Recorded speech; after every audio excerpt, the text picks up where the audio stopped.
take care of their family and their children, but yet it was then the only way that they were going to get the federal funding that they needed to continue to operate was to sign more people.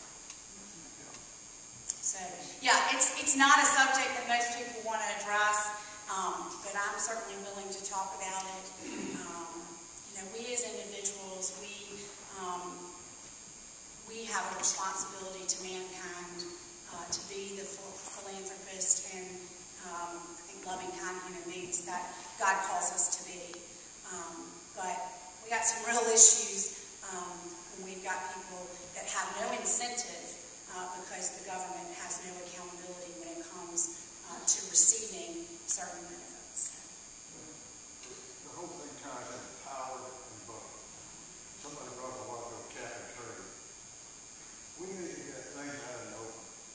If cap and trade is funded, there's a handful of people, a former vice president, the current president, some other people, who will become multi-billionaires because there's one agency that's going to be able to handle all the buying and selling the carbon dioxide. You don't see that talked about by candidates. I'm sorry. I mean, is that not, are we not supposed to talk about the facts like that? No, we need to. And I think that's what's particularly awesome, quite frankly, what's happened across this country just in the past year and a half, where the sleeping giant has been awoken. All of our eyes are a little bit more open than they were before we started seeing this legislation be shoved down our throats by people who don't represent our values. And now we have all woken up and said, like I said at the beginning of this, we've had enough. We've had enough. And we're not going to stand for it. We're going to demand accountability. We're going to demand transparency. But that all starts at your voting precinct on November the 2nd. And again, I can't emphasize that enough. The responsibility is ours to go and exercise that right and make sure that we put people into office that will come look you in the eye, listen to what you have to say, not claim to have all of the answers all of the time, but then take what you tell them and go fight for you. Not just vote right, fight for you. And then be willing to come back and look you in the eye and tell you what they did. Yeah. Yes, sir. Will you be the junior member of the House of Representatives that starts the ball rolling to repeal the 14th Amendment? Let's go back to immigration, because here is what I think about this talk right now about repealing the 14th Amendment. I think, or changing the words, I think that most definitely that is symptomatic of the larger issue. And once again, we're going down a road talking about something that doesn't address the larger problem. The biggest problem we've talked about, but I'm going to say it again, we've got to secure and protect our border. And until we do that, all of these other symptoms are going to continue to exist. If we secure that border, then we take care of the majority of the issue. So I think when it comes to, and I said this about the 16th Amendment, when we start talking about changing our Constitution, it needs to be done so very cautiously and with great debate. But I want to get back. We have got two things. Enforce the laws we have, federal government, that said we want to be the sole enforcer. Enforce them. And then number two, secure the border for all of the reasons that I mentioned before. Yes, sir. Being a retired law enforcement, all the time reading how we need this new law that controls this. We have more laws on the books now than we even try to enforce. But it's just so much easier to say, we just need something to reword it. I think we need to take the ones that are there and enforce those.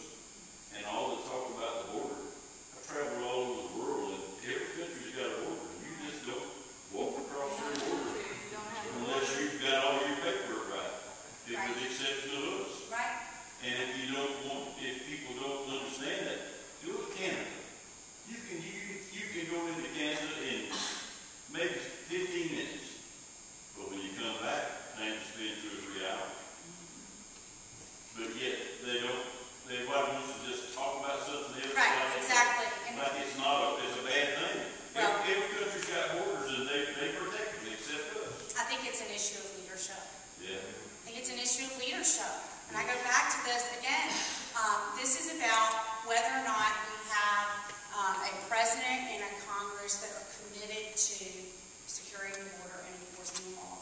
yet to see that today. Immigration is a complicated issue. That is not a complicated solution to where we need to begin. Enforce the laws that we already have and secure the border. I saw one, two. Did you have something? I don't know if I want to say what. Okay. I'm thinking Obama really is taking orders from the elitists, and Jabrinsky, or whatever his name is there, is one of the head ones of trialists, and they're trying to make us into an Ameri-Union, like Europeans are gotten into the euro, and they want the borders open. The elitists do, and Obama's following orders from them. How we can stop this, I really don't know. I think we better start praying if we're not already, because this is serious. A country isn't a country if it doesn't have borders. Right. I mean, come on. They have plans. If you don't mind, I'm going to ramble a little bit. You said you would not vote for a immigration bill that had amnesty in it.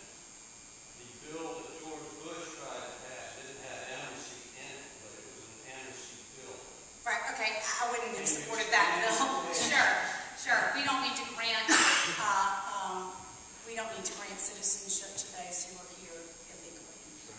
We have a process by which you could obtain lawful citizenship through the naturalization process here in the United States of America.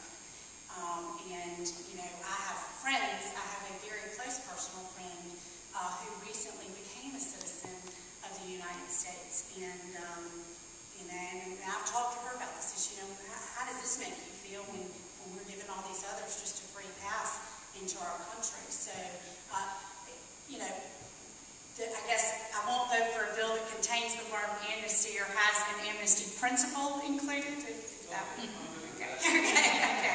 My second thought, the Asian Full Employment Bill, also known as cap and tax or cap and trade, is going to be enforced whether it's passed or not by the EPA. How willing are you going to be to defund the EPA?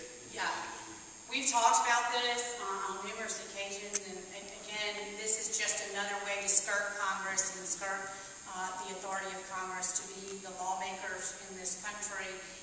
So certainly we need to make sure that the EPA does not have the authority to implement the exact same principles that are being shoved down our throats as it relates to cap and trade, and I'll certainly be willing to take a stand in opposition to that. Okay, my third and last question. There are lies and lies and statistics.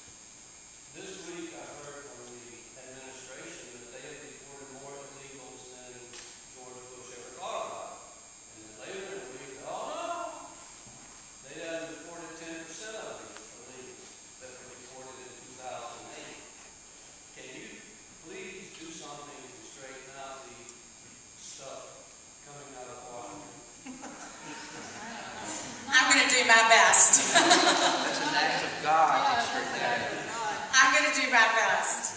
Look, I mean, in all seriousness, though, you know, let's confuse the American people so they don't know what we're talking about.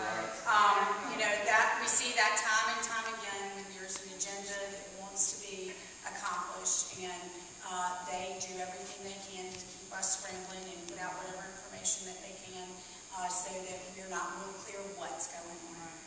And I want to go back to this.